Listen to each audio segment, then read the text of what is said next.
వీళ్ళు రాజకీయ డ్రామాలు ఎట్లుంటాయంటే ఈ వైసీపీ వాళ్ళ రాజకీయ డ్రామాలు కోడికత్తి కేసు తెలుసు మనకి. అట్లాగే గొడ్డల వేటు బాబాయ్ని ఏ విధంగా చంపారో మనందరికీ తెలుసు. ఇది వాళ్ళకి ఒక పొలిటికల్ స్ట్రాటజీ అయిపోయింది. కానీ అద్దాల పగలగొడతాం అనేది మేము కూడా ఎప్పుడు ఇటువంటిది ప్రోత్సహించబోం కూడా. మా నాయకుడు చాలా క్లియర్గా కొన్ని మాకు సంస్కారం నేర్పాడు.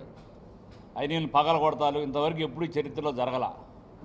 మీ దగ్గర ఏమైనా క్లిప్పింగ్స్ ఉన్నాయా తెలుగుదేశం పార్టీ వాళ్ళు ఇది పగలగొట్టారని? ఎవరు రాళ్ళు రువ్వారు మీ దగ్గర ఉన్నాయా?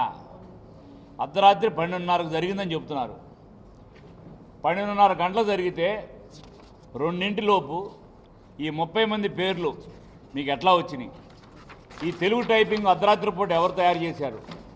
మీరు ఇచ్చింది 2 గంటలకైనా పోలీసు వాళ్ళు కంప్లైంట్ తెలియజేస్తారు. అంటే అర్ధరాత్రి పూట ఎవరు సెలబ్రేషన్స్లో వాళ్ళు ఉన్న సమయంలో